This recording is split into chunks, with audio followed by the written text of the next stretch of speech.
I'm just feeling like more and more with this year's draft class that I am just way out of whack from the consensus. I could very well be that I'm a little rusty or out of practice and wrong on some of these guys. That is absolutely possible and may very well end up being true. But it won't be in every case, right?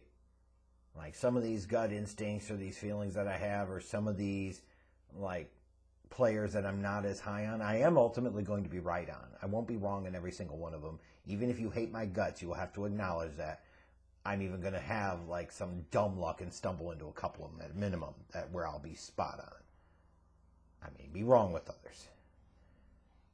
But with Will Anderson, I'm not quite getting it again. Not maybe to the same level as Jalen Carter, but I look at Will Anderson and I say, this does not feel like the same guy he was a season ago. He doesn't. Still a very good prospect, but I don't think he's as dominant as he's prescribed to be. I don't think he's as clean from a film standpoint as people like to make him out to be. Like I said, I think he's a very good prospect. But, you know, a year ago, people were talking about him being a generational type of talent. And throughout the past year, they've still been referencing him as, you know, it's either him or Jalen Carter, and these guys are the top two defensive players in this draft. They're 1A and 1B, or they're 1 and 2, and they're so damn close together, they might as well be 1A and 1B. And again, with Will Anderson, I just don't quite get it. I mean, again, you told me this after 2021, and I didn't see 2022, I'd be like, you know what, I might have to be inclined to agree with you. But there was certainly a difference this past year. There absolutely was. We cannot pretend there was not. So let's talk about Will Anderson a little bit and what I liked about him and what kind of stood out to me and gives me some pause if I was a team taking him, trying to think about taking him in the top 5. He's got decent length for the position. Not like his wingspan isn't massive, but it's enough. It's decent. I think I saw 1 or 2 scouting reports, you know, after I had finished watching him today. I was looking, I was like, hey, let me see if there are others that are aligned with me, or is everybody just fawning over him being a generational guy? And most of it, I think everybody was fawning over him. But I saw a couple of things like he's kind of short in terms of his arm length. I thought, he's kind of average. So he's got decent enough arm length. He's got enough. Great initial quickness, though, and that you can't deny. He absolutely can move, and he can get up to top speed and get downhill in a hurry. He's got high-end play speed for a pass rusher, too, for an edge rusher. So that manifests both as a pass rusher and also in the running game when he cares to. He's got a high level of agility. He's able to change directions very quickly, very fluid in that respect. He's good at setting a strong edge, too, which can be a challenge for some of these younger edge rushers, because they want to fly up the field and they want to make plays. They want to get after the running back. They want to get after the quarterback. And they lose focus of their role and responsibility. And playing under Saban, you can certainly see Will Anderson was well coached. No big surprise there. And he has a fundamental understanding to me of how to make sure he maintains his discipline on the edge. He's really, really effective on inside stunts and twists. Like, that's his best pass rushing ability, in my opinion, is his feel and instincts for setting it up and his timing, and then his ability, once he gets ready to go, he can fly around the lineman, and he could just hit in the gap. It's crazy to watch. He also, for a guy that's all of like 250 pounds, he packs a surprising amount of pop and physicality. He could be a very effective bull rusher. In fact, that's probably his best pass rush skill. Outside of his ability in terms of running stunts and how he executes those, he does a great job of that. But his bull rush ability is pretty impressive for a guy of all 250 pounds. When he gives a crap, and more on this in a moment, when he gives a crap, he can be great working down the line in pursuit. And you've heard all types of reports that he's a high-character locker room guy. He's a leader. And I think the way that he comes across when he speaks, you certainly get that sense and vibe. Like, this is a guy that has his shit together. This is a guy that other people would be willing to follow. And when you're thinking about investing a very high pick on somebody, not everybody needs to be a choir boy per se, but it's sure nice to have a guy that everybody can respect. And I think Will Anderson is certainly one of those types of guys. But let me talk about the weaknesses here, because I think these are more prevalent than people want to make up. He is a little on the light side for being a traditional kind of 4-3 defensive end.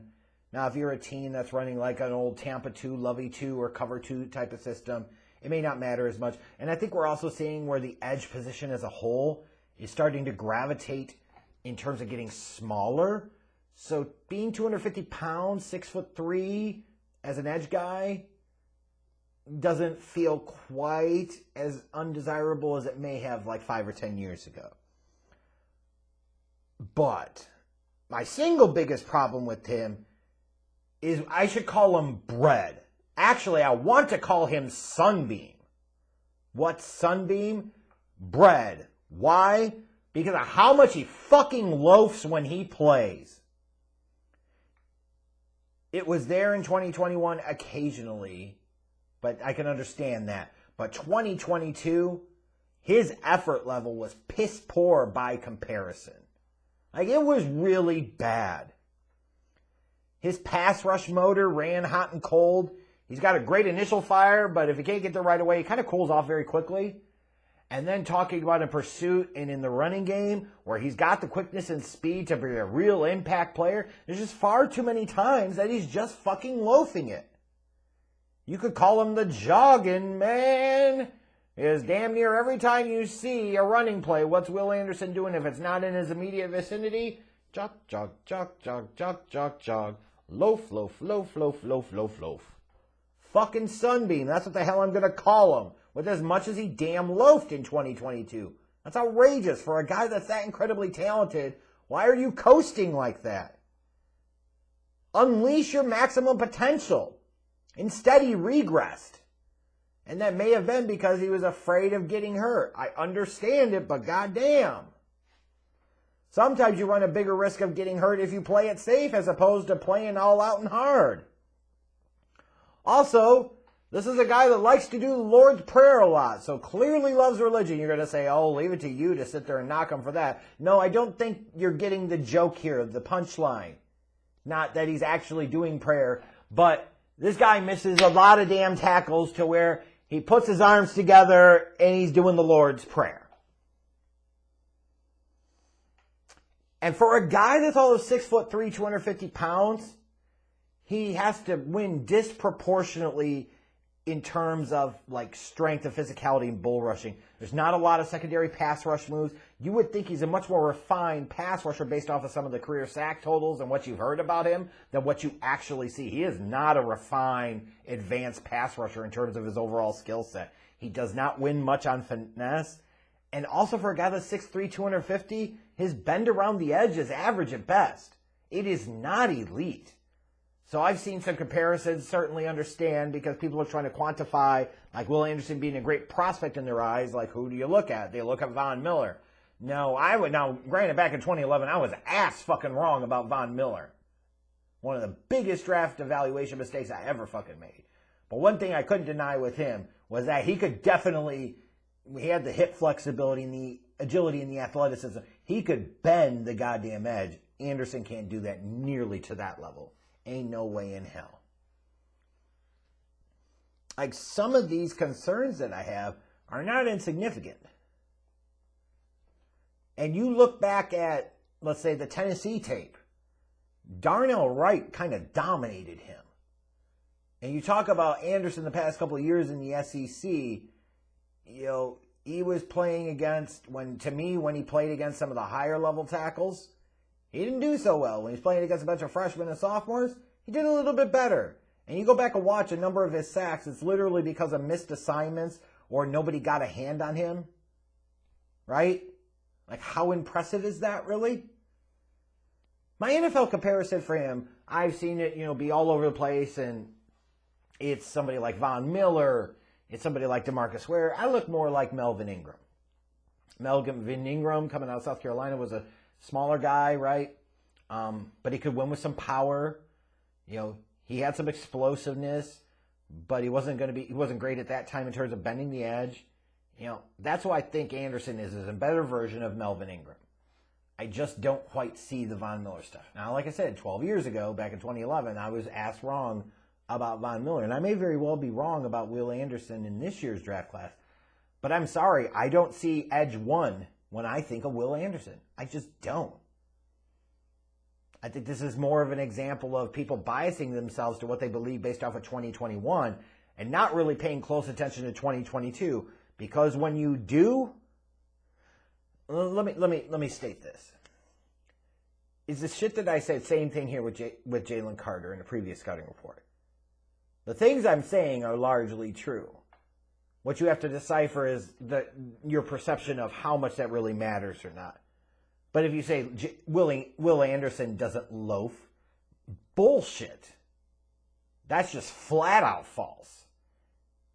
His motor's not hot and cold as a pass rusher. Bullshit. He doesn't miss a bunch of tackles. He doesn't end up with doing the Lord's Prayer on the ground a couple times a game. Bullshit. He's got refined pass rush moves. He's got secondary, even tertiary moves. Bullshit. He's able to bend the edge really, really well. What fucking Will Anderson are you watching? Because you're certainly not talking about the one that had like 17 sacks in 2021 and 10 sacks this year. Sure as hell can't be talking about the same guy. Can't be. I think he's a first-round talent. But again, not the best player in this draft.